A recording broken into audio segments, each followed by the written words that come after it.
আসসালামু আলাইকুম প্রিয় শিক্ষার্থীবৃন্দ, কেমন আছেন তোমরা সবাই? আম, আশা করছি ভালো আছো। আজকে আমি তোমাদের আইসিটি বিষয়ের বলতে পারো সব থেকে গুরুত্বপূর্ণ এবং সব থেকে কঠিন অধ্যায় 5 প্রোগ্রামিং ল্যাঙ্গুয়েজ সম্পর্কে আমি তোমাদেরকে একটু ধারণা দেব। আসলে আমার এখানে উদ্দেশ্য তোমাদের প্রোগ্রামিং ফ্লোচার্ট বা অ্যালগোরিদম নিয়ে কথা বলা না। আমার উদ্দেশ্য হচ্ছে যে আমি কিভাবে সি প্রোগ্রাম দিয়ে একটা প্রোগ্রাম লিখতে পারো। সি প্রোগ্রাম তুমি কিভাবে লিখতে পারো, সেই সি প্রোগ্রামিং ভাষার যে বেসিক জিনিসগুলো তোমার জানা প্রয়োজন, আমি ঠিক তোমাদের পাঠ্য বইয়ে যতটুকু কভার করা আছে সেগুলোর উপরে সামান্য একটু ধারণা তোমাদেরকে দেব। এবং এই ধারণাগুলা বা এই বেসিকগুলা পরিষ্কার হওয়ার পর বা তোমাদের কিছুটা আইডিয়া আসার পর তারপরে আমরা ছোট ছোট প্রোগ্রামগুলো আস্তে ধীরে প্র্যাকটিস করলে আশা করি এই সি প্রোগ্রামিং এর তোমাদের যে ভীতি, সি প্রোগ্রামিং নিয়ে তোমাদের যে ভয় বা তোমাদের যে সবার মনের ভিতরে একটা প্রশ্ন থাকে যে এত কঠিন বা এটা কেন প্রয়োজন বা এগুলো থাকার দরকার ছিল না, আশা করি এই জিনিসটা তোমাদের কেটে যাবে। দেখো, যে জিনিসটা আসলে বুঝতে যত কঠিন আমার কাছে মনে হয় সেই জিনিসটা বুঝতে পারলে তত সহজ। তো তোমাদের এখানে তোমাদের যে আইসিটি বইয়ে যে টপিকস গুলো আছে সেগুলোতে তোমার মোটামুটি সি প্রোগ্রামিং এর জন্য variable, constant, data types, input output function, তারপরে তোমাদের যে প্রোগ্রামিং স্ট্রাকচার, কন্ডিশন, তারপরে লুপ, এগুলো নিয়ে আমি এখানে আহ, খুব সামান্য পরিসরে আলোচনা করব, জাস্ট তোমাদেরকে পরিচয় করিয়ে দেওয়া। আমি এখানে কি কি বিষয়ে তোমাদের আলোচনা করছি সেটার একটা সূচিপত্র আছে, তো তোমরা দেখে নিতে পারো পরবর্তীতে। তো আমি সি প্রোগ্রামিং আসলে তোমরা তো জানো সি হচ্ছে কম্পিউটারের একটা ভাষা। তো কম্পিউটারের ভাষা আসলে কাজ কি, যে কম্পিউটারকে বিভিন্ন নির্দেশনা দেওয়া। কারণ কম্পিউটার তো আর আমাদের ভাষা বোঝে না, কম্পিউটারকে বোঝানোর জন্য আমরা কি করি, কম্পিউটারের ভাষা ব্যবহার করে থাকি। তো এই কম্পিউটারের ভাষা তোমার লেখা হয়, যে ভাষায় লেখা হয় কম্পিউটারের প্রোগ্রামগুলো বা কম্পিউটারের নির্দেশনাগুলো, সেগুলোকে আমরা সি প্রোগ্রামিং মানে প্রোগ্রামিং ভাষা বলি। হ্যাঁ, এই প্রোগ্রামিং ভাষার মধ্যে একটি ভাষা হচ্ছে সি প্রোগ্রাম। তো এই সি তোমার হচ্ছে যে একটা জেনারেল পারপোজ ল্যাঙ্গুয়েজ। হ্যাঁ, জেনারেল পারপোজ প্রোগ্রামিং ল্যাঙ্গুয়েজ মনে রাখবা। এই যে জেনারেল পারপোজ প্রোগ্রামিং ল্যাঙ্গুয়েজ, এই জেনারেল পারপোজ প্রোগ্রামিং ল্যাঙ্গুয়েজ বলতে আসলে কি বোঝাচ্ছে, যে তোমার এখানে আহ, মানে তোমাদের আসলে এমসিকিউ এর জন্য এগুলো প্রয়োজন। আমার মনে হয় তোমাদের এখন খুব বেশি কিছু দরকার নাই, এখান থেকে যতটুকু জানা দরকার তোমরা সেটুকু একটু দেখলেই হচ্ছে। আর জেনারেল পারপোজ ল্যাঙ্গুয়েজ মানে এটা নির্দিষ্ট কোনো উদ্দেশ্যে এই ভাষাটা তৈরি হয়নি। এই ভাষাটা মূলত তোমার তৈরি হয়েছে কি, যে যে কোনো কাজ তুমি এটা দিয়ে করতে পারবা। হ্যাঁ, সকল উদ্দেশ্যে ব্যবহার করা যায়। তো এই সি প্রোগ্রামিং ল্যাঙ্গুয়েজটা বেশ দ্রুত, আহ, ছোট পরিসরে লেখা হয় এবং বেশ শক্তিশালী। তো আমাদের যে এইচএসসি তে তোমার মৌলিক যে ধারণাগুলো, সেই ধারণাগুলো হচ্ছে যে যদি তুমি জানতে পারো বা এই ধারণাগুলো যদি তোমার থাকে, তাহলে তুমি একটা প্রোগ্রাম লেখা, তোমার পরীক্ষা করা বা কিভাবে প্রোগ্রামটা চলছে সেটা তুমি শিখতে পারবে। তো একটা প্রোগ্রামের স্ট্রাকচারটা কেমন হয় সেটা তোমাকে প্রথম জানতে হবে। তো দেখো, এখানে তোমার যে প্রোগ্রামটা, এই যে আমি একটা প্রোগ্রামের একটা স্ট্রাকচার নিয়েছি। হ্যাঁ, তো দেখো প্রোগ্রামের শুরুতে আমি লিখছি, এটা একটা সি প্রোগ্রামের স্ট্রাকচারটা কেমন হয় সেটা দেখানোর জন্য হ্যাশ ইনক্লুড stdio.h। দেখো, তুমি কোনো কিছু বুঝতে না পারলেও ধৈর্য ধরে দেখো, আশা করি পরবর্তীতে ক্লিয়ার হয়ে যাবে, যেহেতু সম্পূর্ণ নতুন জিনিস তোমাদের কাছে। তারপর লিখেছি কি, ইন্ট মেইন। হ্যাঁ, তো তারপরে ফার্স্ট ব্র্যাকেট দিয়েছি, শুরু করছি, ক্লোজ করছি, এরপর সেকেন্ড ব্র্যাকেট আবার শুরু করছি, তারপর সেকেন্ড ব্র্যাকেটটা ক্লোজ করছি। এর ভিতরে কতগুলো আমি কমেন্ট করে রাখছি। সি প্রোগ্রামিং এরকম দুইটা দাগ দিয়ে মানে দুইটা ড্যাশ দিয়ে সরি দুইটা স্ল্যাশ দিয়ে তোমার এরকম কমেন্ট করা বোঝানো হয় যে এই সি প্রোগ্রামিং তো ভাষাটা মনে করো যে কম্পিউটারের ভাষা হচ্ছে যে 01, তো এটা তো ইংলিশে লেখা, তাহলে এই ভাষাটা কম্পিউটারকে বোঝানোর জন্য তার যে তোমার বস্তু প্রোগ্রামে রূপান্তর করা হয় বা অবজেক্ট প্রোগ্রামে রূপান্তর করা হয় যেটার মাধ্যমে সেটার নাম হচ্ছে কম্পাইলার বা অনুবাদক। এই অনুবাদক সফটওয়্যারের মাধ্যমে এগুলোকে রূপান্তর করা হয়, তারপরে কম্পিউটার সেটা বুঝতে পারে। তো কম্পিউটারের এই অনুবাদক বা কম্পাইলার যখন পড়ে তখন সেই রকম লাইন বাই লাইন সব পড়তে থাকে, তবে যেখানে দেখবে যে এরকম ডাবল স্ল্যাশ আছে সেই লাইনটা সে পড়বে না, অনুবাদ করবে না, কারণ সে বুঝে নেবে যে এটা হচ্ছে কোনো নির্দেশনা না, এটা জাস্ট একটা কমেন্ট বোঝার জন্য। হ্যাঁ, তো এখানে আমি কমেন্ট দিয়ে লিখছি, দেখো হেডার ফাইল, হ্যাঁ, আইও মানে ইনপুট আউটপুটের জন্য ইনক্লুড, তারপরে হচ্ছে কি ইনক্লুড একটা কিওয়ার্ড, এখানে stdio, std মানে হচ্ছে স্ট্যান্ডার্ড, io মানে হচ্ছে ইনপুট আউটপুট, আর ডট এইচ দিয়ে বোঝানো হচ্ছে এটা একটা হেডার ফাইল। তাহলে এই ধরনের হেডার ফাইল কি কাজে ব্যবহার করা হয়? ইনপুট আউটপুটের জন্য। তাহলে আমাদের ইনপুট এবং আউটপুটের জন্য যে হেডার ফাইলটা সেটা হচ্ছে কি stdio.h। মনে রাখবা, হেডার ফাইল যুক্ত করতে গেলে তোমাকে অবশ্যই #include এই ওয়ার্ডটা দিতে হবে। তো এরপরে দেখো এই হেডার ফাইল জিনিসটা কি সেটা আমি আসলে বিস্তারিত বেশি বলবো না। হেডার ফাইল মানে হচ্ছে তোমাদের আগের থেকে কিছু লিখে রাখা নির্দেশনা, হ্যাঁ, কম্পাইলারের মাধ্যমে পূর্বের থেকেই দেওয়া থাকে, ওগুলো দিলে কিছু নির্দিষ্ট কাজ সে করতে পারে, যেগুলো পূর্ব থেকেই তোমার প্রোগ্রাম লেখা আছে বা নির্দেশনা দেওয়া আছে, বিভিন্ন ফাংশন সেখানে লেখা থাকে প্রয়োজন অনুযায়ী। তারপরে আমাদের আইএনটি মেইন, ফার্স্ট ব্র্যাকেট দিয়ে সেকেন্ড ব্র্যাকেট শুরু সেকেন্ড ব্র্যাকেট শেষ, এটা একটা বিশেষ ফরম্যাট। মূলত সি প্রোগ্রামটা শুরুই হচ্ছে এই মেইন ফাংশন থেকে। তো মেইন ফাংশনের এই যে শুরুতে ইন্ট আছে, এটা নিয়ে আমি এখন কথা বলবো না, আমি আস্তে ধীরে এটা নিয়ে কথা বলবো। তো এই মেইন ফাংশন থেকে শুরু, অর্থাৎ তোমার যদি একটা সুন্দর বাউন্ডারি দেওয়া একটা বিল্ডিং বা বাড়ি হয়, তো সেই বাড়ির এই সেকেন্ড ব্র্যাকেট হচ্ছে তোমার কি এই সেকেন্ড ব্র্যাকেট দুইটা তার আহ, বলতে পারো যে এই দুইটা হচ্ছে সেই বাড়ির প্রাচীর বা বাউন্ডারি, এবং সেই বাড়িতে প্রবেশ করার জন্য যে প্রধান ফটক বা প্রধান দরজা সেটা হচ্ছে এই মেইন। হ্যাঁ, তো এই মেইন নামের যে ফার্স্ট ব্র্যাকেট দেওয়া হয়েছে, যে কোনো একটা ফাংশন লেখার নিয়মই হচ্ছে এটা, প্রথমে থাকে ফাংশনটার নাম, তারপরে ফাংশনের ফার্স্ট ব্র্যাকেট, মানে সেই ফার্স্ট ব্র্যাকেটের ভিতরে তার কোনো মানে প্যারামিটার বা কোনো কিছু না, এবং তারপরে সেকেন্ড ব্র্যাকেটের মধ্যে ওই ফাংশনটা কি কাজ করবে তার ডিক্লারেশন এবং স্টেটমেন্টটা থাকবে। তো মেইন ফাংশনটা শুরু করলে মেইন ফাংশনটার একটা শেষ আছে, যদি আমি এখানে এই রিটার্ন জিরো দিই সে বুঝবে কি এই প্রোগ্রামটা এখানেই শেষ, সাকসেসফুলি ফিনিশড। এবং সে রিটার্ন জিরো কেন করতেছি, কারণ আমি এই যে শুরুতে দিয়েছি ইন্ট মানে ইন্টেজার পূর্ণ সংখ্যা, তো এই জন্য এখানে আমি যেহেতু এই কাজগুলো এখানে শেষ হয়ে গেলে আমরা এখানে কি করে দিই, রিটার্ন জিরো করে দিই, নচেত তোমার দেখা যাচ্ছে অন্য কিছু রিটার্ন করি, তো সেটা আমরা পরে যাব। তাহলে আমাদের একটা জেনারেল ফরম্যাট মনে রাখতে হবে, প্রত্যেকটা প্রোগ্রামেই ইনপুট এবং আউটপুট থাকবে, সেই জন্য তোমরা অবশ্যই এই ইনক্লুড stdio.h হেডার ফাইলটা যুক্ত করে দিবা, standard input output header file. এটা যুক্ত করার পর প্রত্যেকটা প্রোগ্রাম কি থাকবে, একটা মেইন ফাংশন থাকবে, যেহেতু মেইন ফাংশন থেকে একটা প্রোগ্রাম শুরু হয়। এরপরে এই প্রোগ্রামটার তোমার যে তার বিভিন্ন চলক প্রয়োজন হতে পারে, তার বিভিন্ন ধরো তোমার হচ্ছে যে মান ব্যবহার করতে হবে, সেই মানগুলো রাখার জন্য আমরা বিভিন্ন ধরনের চলক ব্যবহার করব।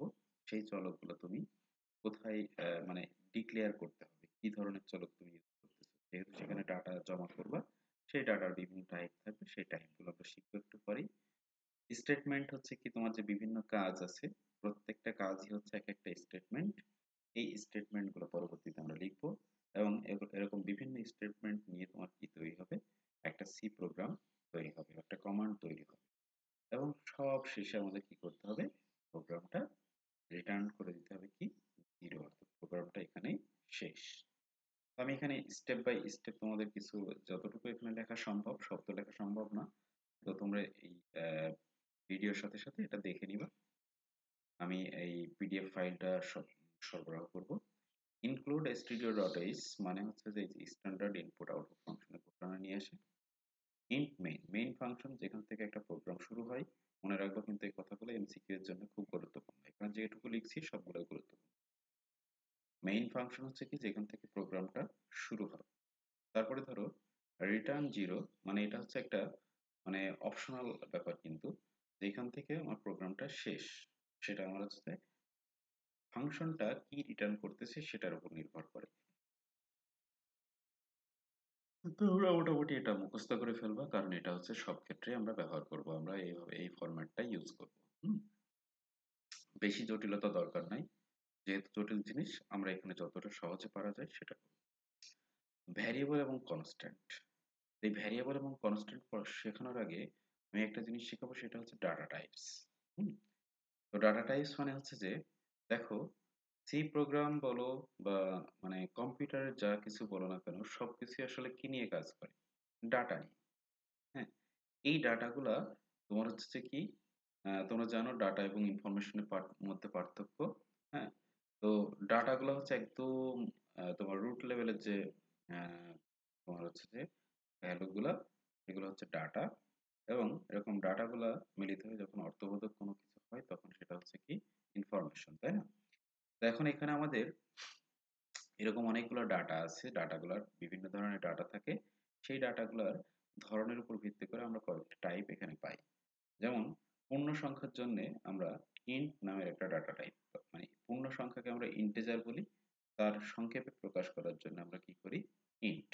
আমরা যখনই কোনো চলকের মাধ্যমে ডাটা নিব বা চলক ডিক্লেয়ার করব ইন্টিজার টাইপের জন্য, তখন তার পূর্বে কি বসাতে হবে, ইন্ট বসাতে হবে। ফ্লোট হচ্ছে যে ভাসমান দশমিক। হ্যাঁ, যেমন ছোট ছোট যে দশমিক ভগ্নাংশ সংখ্যাগুলো আছে সেই ভগ্নাংশ সংখ্যাগুলো আমরা ফ্লোটের মাধ্যমে নিই। তারপরে ডাবল ডাবল হচ্ছে যে তোমার হচ্ছে যে একটু বড়, মানে দ্বিগুণা সঠিক, তার ভাসমান দশমিক এত বাংলা দরকার নেই। এটা হচ্ছে বড় তোমার দশমিক ভগ্নাংশের জন্য আমরা এই ডাবল ব্যবহার করে থাকি। এবং ক্যারেক্টার একটা মাত্র অক্ষরকে প্রকাশ করার জন্য আমরা ক্যারেক্টার ব্যবহার করি। তো তোমার কাছে মনে হতে পারে ক্যারেক্টার আবার কেন ব্যবহার করবো, নাম্বার ব্যবহার করলেই তো ডাটা হয়ে যাচ্ছে। হ্যাঁ, তো না, আমাদের কম্পিউটারের ভাষায় সবকিছুই হচ্ছে ডাটা, সবকিছুই হচ্ছে তথ্য। তোমার এখানে তোমার নামটা হচ্ছে একটা তথ্য, বুঝতে পারছো?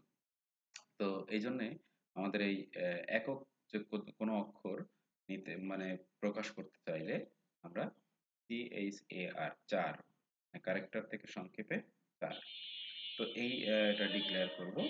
তো এখন আমাদের এখানে কিছু এক্সাম্পল দেওয়া আছে কিভাবে আসলে ডিক্লেয়ার করতে হয়। ইন্ট এ মানে 10, ঠিক আছে, মানে এই যে একটা চলকের যে ডাটা, এই যে এ হচ্ছে একটা চলক, চলকের নাম। হুম, এই চলকের নামের পূর্বে কি ধরনের ডাটা তুমি এখানে রাখবা, এই এর মধ্যে তুমি কি ধরনের ডাটা রাখবা। তোমরা তো যা মানে এটা তোমাদেরকে একটু পরে বলবো। আসলে চলকের মানে কাজটা হচ্ছে একটা কন্টেইনারের, তোমরা দেখো না অনেক লকার দেখছো, লকার। হ্যাঁ, লকারে কি করা হয়, লকার একটা বিশাল জায়গা, সেখানে গিয়ে তোমার যে তুমি তোমার জিনিসপত্র রাখবা তার জন্য তোমার জন্য একটা ড্রয়ার বরাদ্দ থাকে। এই ড্রয়ারটা কিন্তু চিনতে গেলে তার যে কোনো একটা নাম দিতে হয় বা একটা নাম্বার দিতে হয়। হ্যাঁ, যে নাম্বারটা তোমার কি করবে, ওই ধরনের যে কি ধরনের জিনিসপত্র তুমি রাখবা সেই লকারে সেটা তোমার সেখানে রেখে দিবে। তবে এখানে ব্যাপারটা হচ্ছে কি, এখানে লকারের সাথে তুলনা করলেও লকারে তুমি চাইলেই একই লকারে ভিন্ন ভিন্ন তুমি জিনিসপত্র রাখতে পারো, কিন্তু এখানে তোমার একটা লকারে বা একটা চলকের মধ্যে একই টাইপের ডাটা রাখা যাবে, ভিন্ন টাইপের ডাটা রাখা যাবে না। ফ্লোট দশমিক ভগ্নাংশ বললাম এখানে। তারপর ডাবল, এই যে দেখো প্রত্যেকটা শুরুতে কি করছি, আমাদের ডাটা টাইপটা আমি এখানে নিয়েছি। তারপরে ডাটা টাইপটা নেওয়ার পরে দেখো যে ডাটার নাম কি দিচ্ছি, মানে চলকের নাম কি দিচ্ছি, সেই নাম। এর অর্থ হচ্ছে তোমার এই যে ভ্যালু গুলা কোথায় কি নামে জমা থাকবে, যাতে পরবর্তীতে তুমি ব্যবহার করতে পারো। তারপরে এখন এবার আসো আমি তোমাদের যে জিনিসটা দেখাবো যে মিস করছি সেটা হচ্ছে ভ্যারিয়েবল এবং কনস্ট্যান্ট। ভ্যারিয়েবল মানে হচ্ছে ডাটা রাখার নামযুক্ত স্থান। দেখো আমি বাংলা করে দিয়েছি একদম, যে ডাটা রাখার জন্য যে নামযুক্ত স্থান, অর্থাৎ তোমার নাম দিয়ে একটা স্থান রাখছো বা একটা পাত্র রাখছো যার মধ্যে তুমি কোনো কিছু রেখে দিবা, সেটা হচ্ছে কি ডাটা। তো প্রোগ্রামের মান বিভিন্ন সময় আমরা পরিবর্তন করতে পারি ডাটাগুলার। যদি সেটা পরিবর্তন হয় তাহলে তখন অবশ্যই কি করতে হয়, ভ্যারিয়েবল নিতে হয়। আর যদি মানটা পরিবর্তন না হয় বা পরিবর্তন না করা যায়, সেটা হচ্ছে কি কনস্ট্যান্ট বা ধ্রুবক, তার কোনো পরিবর্তন নাই। তো কিভাবে আমরা এগুলা ভ্যারিয়েবল গুলাকে ডিক্লেয়ার করি, আগেই বললাম। প্রথমে কি হবে, তুমি চলকের নাম লিখলে। ধরো আমি চাইলে এভাবে হচ্ছে যেটাকে লিখতে পারতাম, মনে করো যে আমি এখানে আমার একটা চলক নিব। ধরো চলকের নাম হচ্ছে কি দিলাম, যে আমার নাম। হ্যাঁ, তো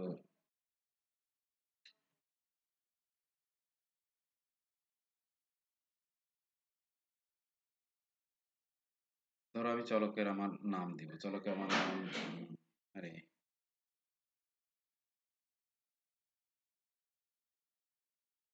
তো চলকে যদি আমার নাম দিই, সে আমার চলকের নাম দিলাম কি,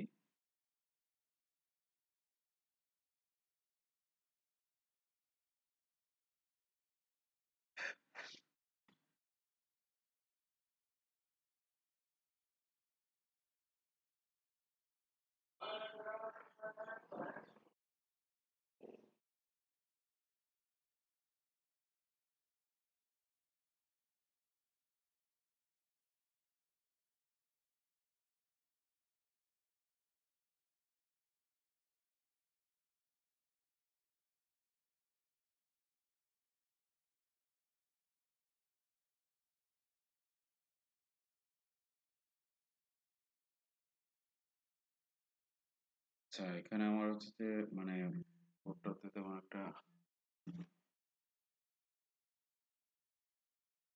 দেখো তাহলে আমি এখানে আসলে লেখাটা একটু কঠিন হয়ে যাবে। তো যাই হোক, আমি এটা পরে ঠিক করবো, আপাতত আমি শেষ করে নিই।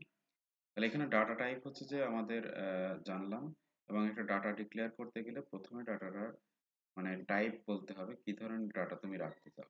তাহলে প্রথমে ধরো আমি ইন্টিজার একটা ডাটা রাখবো, পূর্ণ সংখ্যা রাখবো, তাহলে ইন্ট নাম দিয়ে দিব। দেওয়ার মানে ইন্ট ডাটা টাইপটার নাম লিখবো। এবার যে চলকের মধ্যে তুমি নাম মানে রাখবা সেই চলকের নাম দাও, তো আমরা সবসময় প্রাসঙ্গিক নাম দিব। ধরো আমি একটা নাম্বার দিচ্ছি, মানে দুইটা নাম্বার নিয়ে আমি যোগ করব, তাহলে আমি কি করব, চলকটার নাম দেওয়ার চেষ্টা করব কি, NUM, নাম। হুম, যাতে করে আমার কি হয়, চলকটা আমি পরবর্তীতে খুঁজলে বুঝতে পারি হ্যাঁ এখানে তো একটা নাম্বার ছিল। ঠিক আছে, বুঝতে সুবিধার জন্য। তাহলে আমি চলকের ডিক্লারেশনটা খুব জরুরি। চলকের ডিক্লারেশন করার জন্য আমরা কি করছি, প্রথমে চলকের টাইপ মানে ডাটাটা টাইপ দিতে হবে। তাহলে ডাটা টাইপ যদি ইন্ট হয় তাহলে আমরা ইন্ট দিব, ডাটাটা যদি তোমার ফ্লোট হয় তাহলে আমরা তার আর নামের আগে ফ্লোট দিব, যদি সেটা ডাবল হয় তাহলে ডাবল দিব, যদি ক্যারেক্টার হয় তাহলে ক্যারেক্টার দিব। তো এখন এই যে ডাটা টাইপস গুলো আমরা নিলাম, এই ডাটা টাইপস গুলোর মধ্যে তাহলে এই সব থেকে আমাদের যে দুইটা ব্যবহার করব সেটা হচ্ছে একটা ইন্ট আর একটা হচ্ছে ফ্লোট। তাহলে মনে রাখবা, ইন্ট হচ্ছে পূর্ণ সংখ্যার জন্য আর ফ্লোট হচ্ছে ভগ্নাংশ সংখ্যার জন্য। খুব কম, মাঝে মধ্যে আমরা ক্যারেক্টারটা ব্যবহার করতে পারি।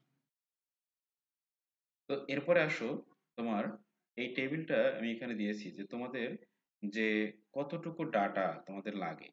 মানে একটা ধরো আমরা তো অনেক সময় করি যে মেমোরিতে কতটুকু জায়গা সে রাখছে একটা ডাটা রাখার জন্য। তা নাহলে মেমোরি কিন্তু আমার ফুল হয়ে যাবে, মেমোরি কিন্তু আমার শেষ হয়ে যাবে অল্পতেই। তাহলে আমি মেমোরিতে যে স্পেস আমার একটা ডাটা রাখার জন্যে বা একটা চলক রাখার জন্যে আমার যে স্পেস সেটা হচ্ছে কি তোমার 2 বাইট। কত বাইট? 2 বাইট। তোমরা বিট এবং বাইটের সম্পর্ক নিশ্চয়ই জানো। 1 বাইট মানে হচ্ছে 8 বিট। তাহলে 2 বিট। আবার মেশিনের কনফিগারেশন অনুযায়ী ক্ষেত্র বিশেষ যে প্রসেসর তোমরা হচ্ছে ওই যে 32, তারপরে হচ্ছে যে 64, 16, হ্যাঁ, এগুলো যে কিনো ওটার উপর ভিত্তি করে তোমার সেটা 2 বা 4 বাইট হতে পারে। ঠিক আছে, তো পূর্ণ সংখ্যার তাহলে যদি মেমোরি স্পেস কতটুকু প্রয়োজন হয়, আমরা বলবো 2 অথবা 4। ঠিক আছে? তাহলে উদাহরণস্বরূপ আমরা বিভিন্ন মান নিচ্ছি, যেহেতু পূর্ণ সংখ্যা তার মানে ঋণাত্মক মানও তো পূর্ণ সংখ্যা, সে তো আর ভগ্নাংশ না। ঠিক আছে? তাহলে এটা হচ্ছে যে ফ্লোট। ফ্লোট হচ্ছে ভগ্নাংশ সংখ্যা। ফ্লোট হচ্ছে ভগ্নাংশ সংখ্যা কেন? আম আমাদের কোনো একটা সংখ্যা মানে সেটা মনে করো যে তার একটা ভগ্নাংশ আসছে, দশমিক আসছে, তখন সেটা আমরা ফ্লোটের মধ্যে নিব।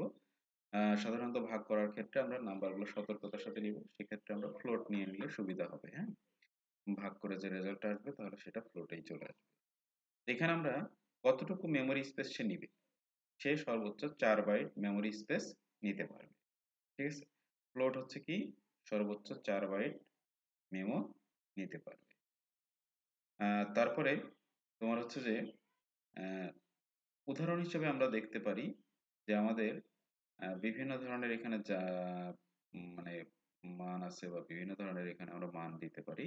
12.56 দেখো এটা একটা ভগ্নাংশ সংখ্যা। ঠিক আছে? তো ডাবল যেটা ভগ্নাংশ সংখ্যা, ডাবল প্রিসিশন। তো মানে অনেক বড় সংখ্যা যখন হয় তখন আমরা ডাবলটা ব্যবহার করে থাকি, তাহলে তার জন্য হচ্ছে কি 8 8 বাইট। ঠিক আছে, এটা ঠিক আছে, 8 বাইট। এবং অক্ষর যেহেতু খুব সামান্যতে হয়ে যায়, তাহলে অক্ষর হচ্ছে 1 বাইট। হ্যাঁ, তাহলে বড় পূর্ণ সংখ্যা যদি আসে তখন সেটা 2 বাইট, 1 বাইট থেকে 2 বাইট হলো, 2 বাইট থেকে তখন হয়ে যাবে সেটা 4 বাইট। হুম, তাহলে ছোট পূর্ণ সংখ্যা আছে, শুধু ধনাত্মক পূর্ণ সংখ্যা আছে, হ্যাঁ, তারপরে হচ্ছে যে যে ধনাত্মক যে অক্ষর মান সেগুলো নিলাম, তারপরে হচ্ছে অতিরিক্ত নির্ভুল ভগ্নাংশ সহায়, হ্যাঁ, এই সংখ্যা, এগুলো মনে করো যে একটু দেখে নিই। তাহলে এখন ইনপুট বা আউটপুট ফাংশনটা কেমন হবে সেটা আমাদের একটু দেখতে হবে। দেখো আমি কিন্তু বলেছি আমি তোমাদেরকে জাস্ট পরিচিত করাচ্ছি, আমি কিন্তু এখানে তোমাদেরকে কিছুই শেখাচ্ছি না অ্যাকচুয়ালি। তাহলে এখানে আমাদের স্ট্যান্ডার্ড ইনপুট আউটপুট ফাংশন হিসেবে আমাদের যে ফাংশনগুলো আছে, প্রিন্টএফ, স্ক্যানএফ, পুটস, গেটস, তারপরে হচ্ছে বাট, গেটস, আনসেফ, অ্যাভয়েড, হ্যাঁ অনেক কিছু আছে। তো এখন এই প্রিন্টএফ হচ্ছে কি আউটপুট দেখানোর জন্য। আউটপুট তুমি কোনো প্রোগ্রাম লিখেছো, সেই প্রোগ্রামের যে কি হিসাব নিকাশ করতেছে না করতেছে সেটা তো না দেখতে পারলে মনে করো যে ভালো লাগবে না। তাহলে এটা বলছে কি যে এই প্রিন্টএফ এর কাজ হচ্ছে কোনো মানে তথ্য প্রদর্শন করা বা কোনো তথ্য দেখানো। ঠিক আছে? সেম ভাবে স্ক্যানএফ এর কাজ হচ্ছে কি যে তোমার তথ্যগুলা গ্রহণ করা, রিসিভ করা। ঠিক আছে? তো এখন আমাদের এই জায়গায় যদি আমরা দেখি যে এখানে শুধু প্রিন্ট করছি আর এখানে স্ক্যান করতেছি। ঠিক আছে? তো যখন তুমি এখানে নিচ্ছ, তাহলে এজ আমার এখানে একটা মান নিতে হতো আর কি। ঠিক আছে, মানে এখানে নিতে বলছে। হ্যাঁ, যখন দেখবা যে তোমাকে নিতে বলছে না, অর্থাৎ তুমি বুঝবা যে এই জায়গায় একটা ডলার সাইন দেওয়া, সেটা স্ক্যান করার ক্ষেত্রে আমরা দিই। ফরম্যাট স্পেসিফায়ার হচ্ছে কি যে কোনটা কোন ফরম্যাটের হবে, যেমন এখানে দেখো এজ লিখলাম, কিন্তু এখানে যখন আমি সেই মানটা প্রকাশ করতেছি এজের পাশে, তখন কিন্তু আমি যে আহ, এ, আমাদের এখানে মানটা তখন যাবে না, মানে এখানে আমাদের প্রিন্ট করার সময় এখানে আমাদের পার্সেন্ট ডি থাকতে হবে। ফরম্যাট স্পেসিফায়ার পার্সেন্ট ডি, তারপরে হচ্ছে যে ইন্টিজারের জন্য পার্সেন্ট এফ, ফ্লোটের জন্য এলএফ, ডাবলের জন্য পার্সেন্ট সি, ক্যারেক্টারের জন্য আরেকটা জিনিস আছে স্ট্রিং, সেটা হচ্ছে এস। স্ক্যানএফ দিয়ে ইনপুট নেওয়া যায় খুব সহজেই। তো যেহেতু এগুলো সব ইনপুট আউটপুট ফাংশন, এগুলো কিন্তু তোমার নতুন করে আর করা লাগবে না। তাহলে এখন এইখানে হচ্ছে যে স্ক্যান করার সময় আমাদের পার্সেন্টই এস। তো এখন এই এম% একটা এন্ড চিহ্ন এখানে যুক্ত হয়ে গেছে। হ্যাঁ, এই জিনিসটা হচ্ছে মেইন। এই জিনিসটার নাম হচ্ছে কি অ্যাড্রেস অফ। ঠিক আছে? তাহলে অ্যাড্রেস অফ এজ, এজের অ্যাড্রেস কোথায়, মানে এজের ভিতরে যে আমি ইনপুট নিয়ে স্ক্যানের মাধ্যমে ইনপুট নিয়ে ভ্যালুটা দেব, সেই ভ্যালুটা আমি জমা রাখবো কোথায়? ও বলছে যে তুমি এজের কাছে চলে যাও। ঠিক আছে, অ্যাড্রেস অফ এস চিঠি বিলি করার মতো, হ্যাঁ। স্ক্যানএফ পার্সেন্টেফ এখানেও একটা ভ্যালু নিচ্ছি, বলছি যে এম% প্রাইস, অর্থাৎ তোমার হচ্ছে যে যে এখান থেকে প্রাইসের কাছে চলে যাও, গিয়ে ওখানে জমা হয়। স্ক্যানএফের ভেরিয়েবলে অ্যাড্রেস পাস করতে হয় স্ট্রিং ছাড়া। যদি আমরা মানে স্ক্যান করি তাহলে অবশ্যই অ্যাড্রেস চিহ্ন দিতে হয়। তো অ্যাড্রেস চিহ্ন যদি না দিই তাহলে আমি সরাসরি এটা করে ফেলতে পারছি।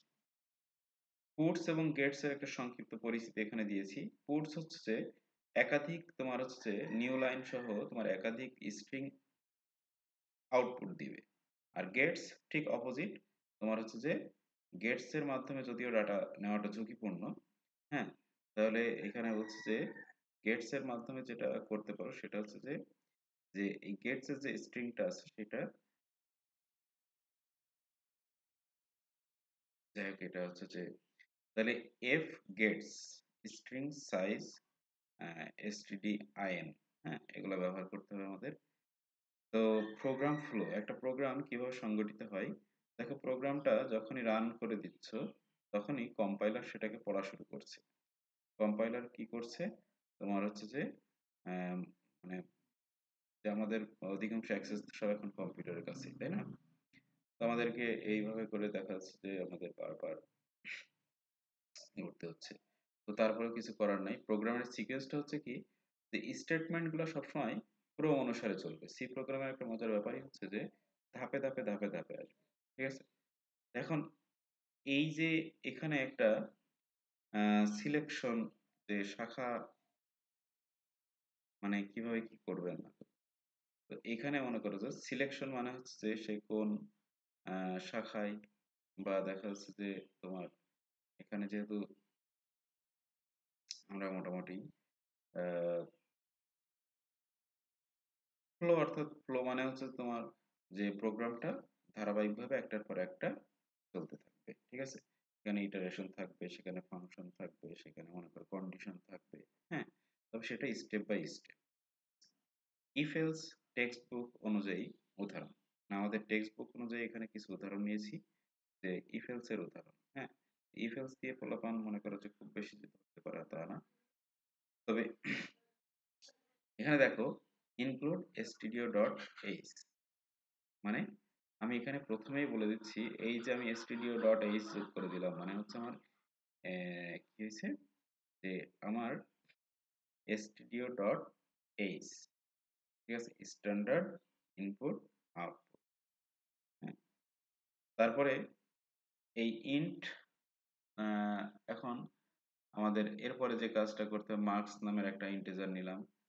প্রিন্টএফ ইন্টার মার্কস, মানে 0 থেকে 100 পর্যন্ত মার্কস কত পাইছে, কারণ আমার উদ্দেশ্য হচ্ছে কি, যে আমাদের এই প্রোগ্রাম ফ্লোটা শিখিয়ে কিভাবে সেটা হচ্ছে যে ইনকাম করছে সেটা,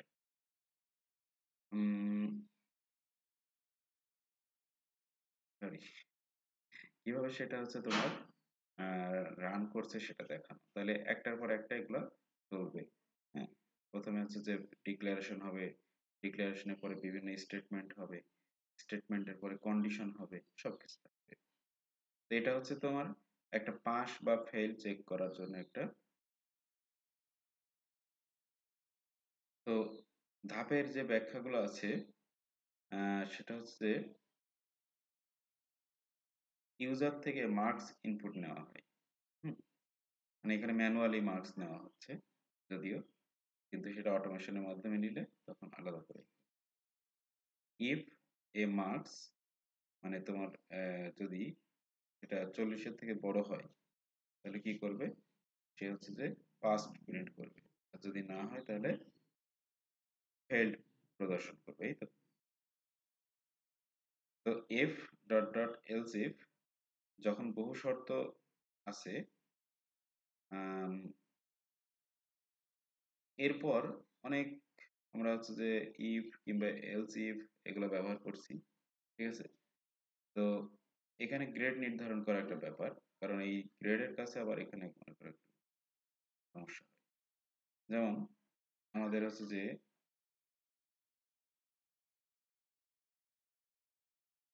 তারপরে এখানে আমাদের গ্রেড নির্ধারণ করা হলো, এরপরে হচ্ছে যে আমরা এখান থেকে কি করব, আমাদের এই ফর্ম মানে যেগুলো করার দরকার সেগুলো করব।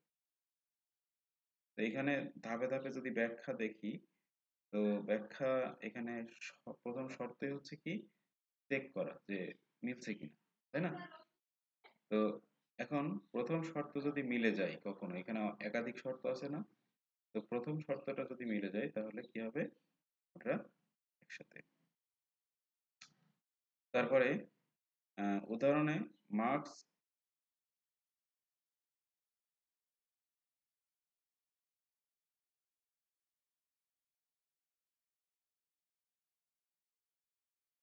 তো এখন এইভাবে এখানে তোমার নেস্টেড ইফ এলস মানে একটা ইফ এলস এর ভিতরে আরেকটা ইফ এলস, হ্যাঁ, এগুলো আসলে প্রথম রিডিং দিতে হবে, বুঝতে শিখতে হবে যে আসলে কি এখানে হচ্ছে, ঠিক আছে। তারপরে লুপস, লুপস এর ভিতরে হচ্ছে যে মনে করো যে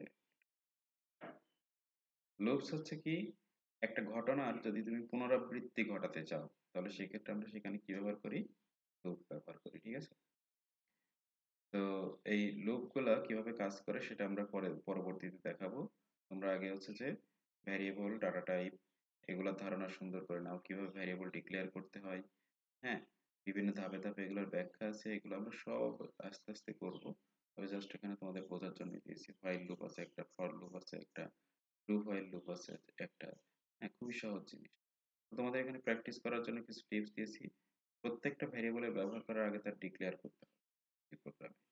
স্ক্যানএফ ব্যবহার করার সময় পার্সেন্ট এস, এই পার্সেন্ট মানে এম পার্সেন্ট, এই পার্সেন্টের পাশাপাশি তোমার হচ্ছে যে যেটা আছে সেটা কি পার্সেন্ট কি, তাহলে স্পেসিফায়ার মিলছে কিনা সেটা যাচাই করা হলো। স্ট্রিং ইন্টারাকশনের জন্য এফ,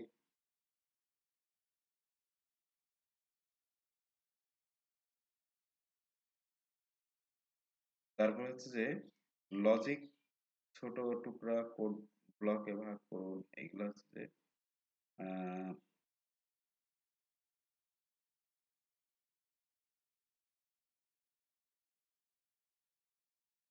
তো যাই হোক তোমরা এগুলো একটু দেখে শেষ করে ফেলো, তাহলে হচ্ছে যে মোটামুটি তোমরা প্রাথমিক ধারণাটা পাবা। আগামী দিন আমরা প্রোগ্রাম শুরু করবো, সি প্রোগ্রাম কিভাবে লিখবো সেটা আমরা ছোট ছোট সি প্রোগ্রাম লিখবো।